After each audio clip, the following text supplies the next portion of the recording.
வணக்கம். இன்னைக்கு கிளாஸில் நம்ம பார்க்க போகிற செக்ஷன் பார்த்தீங்கன்னா நார்மல் டிஸ்ட்ரிபியூஷனோட MGF வேல்யூ எப்படி பார்க்குறதுன்னு பார்க்கலாம்.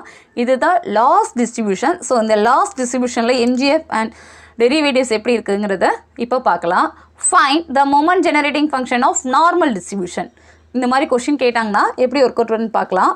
Step 1, moment generating function MGF.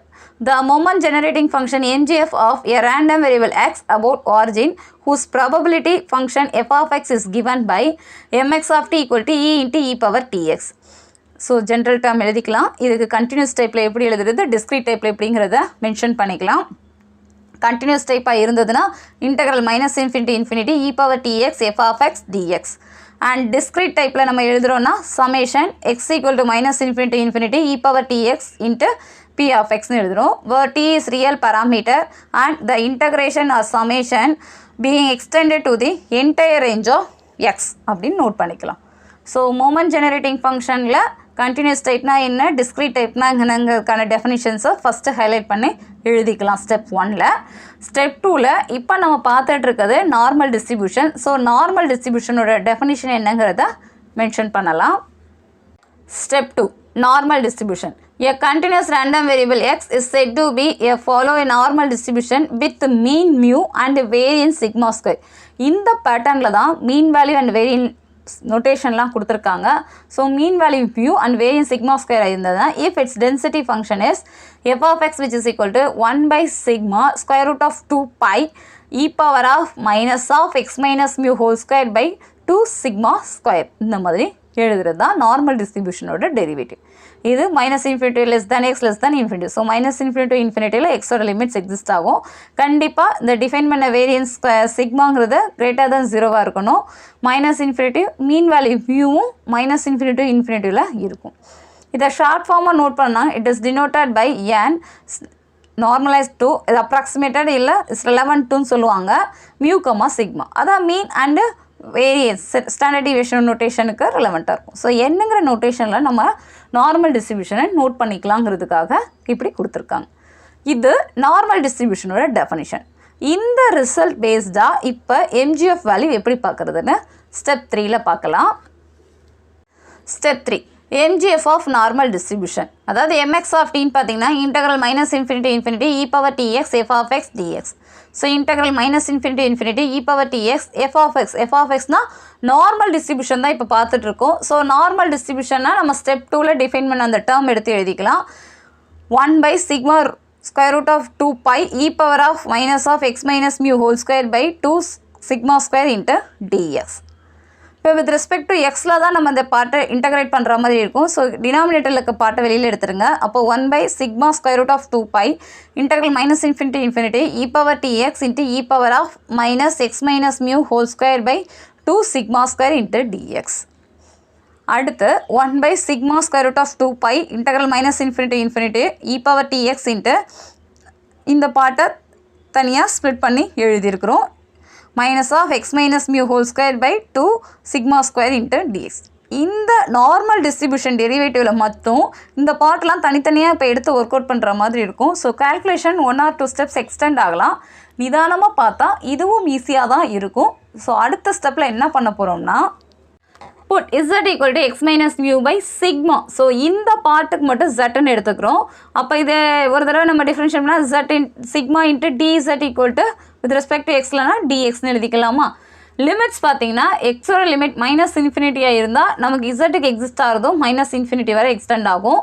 எக்ஸோட லிமிட்டு பாசிட்டிவில் இன்ஃபினிட்டியில் டிஃபைன் பண்ணால் இசட்டுக்கும் பாசிட்டிவாகவே டிஃபைன் ஆகிற மாதிரி இருக்கும். ஸோ டேர்ம்ஸ் என்ன எடுக்கிறோம் அதுக்கு ரெலவெண்ட்டாக லிமிட்ஸ் எப்படி மாறுதுங்கிறத கொஞ்சம் மென்ஷன் பண்ணிக்கணும் ஃபஸ்ட்டு ஸ்டெப்பில்.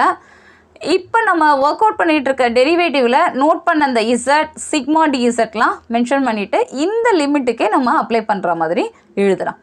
இந்த ப்ராப்ளத்தில் எக்ஸோட லிமிட்டுக்கு ஜெட்டோட லிமிட் மாறலை, அதே ரிசல்ட் தான் வந்திருக்கு. சில ப்ராப்ளத்துலலாம் மாறும். இந்த ஃபங்க்ஷனை பொறுத்த இப்போ 1 மைனஸ் கொடுக்குறாங்கன்னா சில கேசஸில் மாறும், பாசிட்டிவாக இருக்கிறது நெகட்டிவாக மாறும். சில கேசஸில் 0 2 அப்படிங்கிற மாதிரி தான் நம்ம எழுதுகிற மாதிரி இருக்கும். ஸோ அதெல்லாம் செக் பண்ணிவிட்டு தான் மாற்றணும்.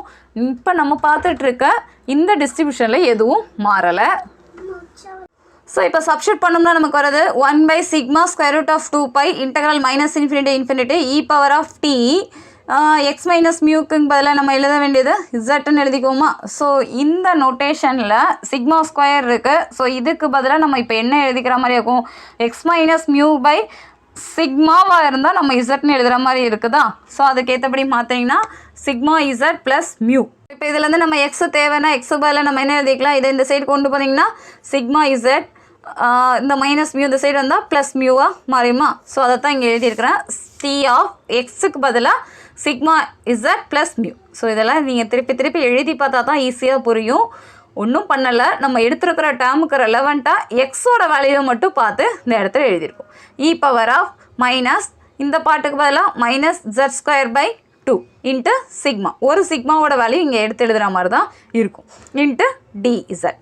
இந்த பார்ட் டிஎக்ஸு நம்ம டிஎக்ஸ்ன்னு நோட் பண்ண, இந்த டிஎக்ஸுக்கு பதிலாக சிக்மா இன்ட்டு டிஇசட்னு மென்ஷன் பண்ணியிருக்கோம், எழுதியாச்சு. அதுக்கடுத்து இந்த சிக்மாக்கும் வெளியில் இருக்கிற சிக்மாக்கும் நம்ம கேன்சல் பண்ணிக்கலாம். அப்போ e power mu t divided by square root of 2 pi integral minus infinity e power of, இது என்ன எழுதிக்கலாம்னா மைனஸ் ஜெட் ஸ்கொயர், இந்த பாட்டை அப்படியே எழுதிக்கோங்க, -2 இந்த எல்சிஎம் எடுத்தீங்கன்னா -2 t sigma z by 2 dz. இது எழுதுகிற மாதிரி இருக்கும். இந்த மியூட்டியை மட்டும் வெளியில் எடுத்துருக்காங்கப்பா, இசட் பேஸ்டாக இருக்கிறத கம்பைன் பண்ணியிருக்கோம். இசட்டில் இருக்கிறது இங்கே இருக்குது இ பவர் சிக்மா இசட், இங்கே இருக்கிறது e power z square by 2. So இது ரெண்டுத்தையும் கம்பைன் பண்ணணும்னா எல்சிஎம் எடுக்கணும். ஸோ மைனஸை வெளியில் எடுத்துருங்க, அப்போ இசட் ஸ்கொயர் ப்ளஸ் மைனஸையும் வெளியில் எடுத்ததுனால -2 சிக்மா இசட் இன்ட்டு டிஇசட் எழுதியிருக்கோம். இப்போ இதுக்கு அடுத்து என்ன பண்ணணும்னா, இது ஏ ஸ்கொயர் மைனஸ் 2ab ஆர்டரில் இருக்குது, பி ஸ்கொயர் டேர்மை நம்ம ஆட் பண்ணி சப்ட்ராக்ட் பண்ணணும். ஸோ பி ஸ்கொயர் என்ன இருக்குன்னா இசட் ஸ்கொயர் இருக்குது, அப்போ இசட் இருக்குது, இங்கேக்குள்ள டி அண்டு சிக்மா தான் இருக்குது. அப்போ அது ரெண்டோட ஸ்கொயர் வேல்யூன்னு எழுதிங்கன்னா 3 ஸ்கொயர் சிக்மா ஸ்கொயர் பை 2, இது ப்ளஸ்ஸாகவும் மைனஸாகவும் ஆட் பண்ணி சப்ட்ராக்ட் பண்ண போகிறோம். ஓகேவா. இப்போ ஆட் பண்ண வேல்யூவுக்கு நம்ம தனியாக எடுத்து எழுதிக்கோங்க, சப்ட்ராக்ட் பண்ணதுக்கு தனியாக எழுதிக்கோங்க. இந்த சப்ட்ராக்ஷனில் இருக்கிறது தான் உள்ளே வந்தால் நமக்கு ப்ளஸ்ஸாக மாறிடுமா. ஸோ அதெல்லாம் சேர்த்து ஒரு ஃபார்முலாவாக எழுதுனா இது A square minus 2ab plus B ஸ்கொயரோட வேல்யூவாக இந்த டேர்மை எடுத்துக்கிட்டோன்னா நமக்கு A minus B whole square வேல்யூவாக நம்ம என்ன எடுத்துக்கலாம், Z minus sigma T whole ஸ்கொயர்னு எழுதிக்கலாமா. ஸோ அடுத்த ஸ்டெப்பில் நம்ம e power of minus of Z minus sigma T whole ஸ்கொயர்னு எடுத்து எழுதிக்கணும்.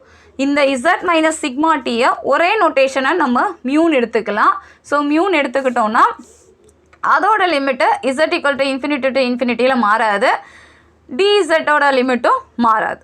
தேர்ஃபோர் இப்போ நம்ம ஆட் பண்ணதில் மைனஸ் டேர்மை தான் உள்ளே கொண்டு வந்திருக்கோம், பாசிட்டிவ் டேர்ம் நம்ம கையில் தான் இருக்குது. அந்த பாசிட்டிவ் டைம் இந்த இடத்துல வேணாங்கிறதுக்காக வெளியில் எடுத்துடலாம். இதில் இசட் பேஸ்டாக எந்த டேர்முமே இல்லைங்கிறப்ப இதை வெளியில் எடுத்துருங்க. அப்போ இ பவர் மியூட்டி ப்ளஸ் அதுவும் எக்ஸ்போனன்ஷியலில் தான் இருக்குங்கிறப்ப இ பவர்லேயே எடுத்து எழுதிக்கலாம்.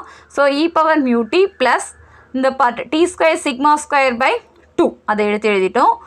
1/2 ஆல்ரெடி வெளியில் இருக்கிற டேர்ம் தான், integral minus infinity e power of இந்த பார்ட்டை தான் நம்ம யூன்னு ஹைலைட் பண்ணியிருக்கோம். So e power of minus you square by டினாமினேட்டரில் இருக்கிற 2 இன்ட்டு டியூ.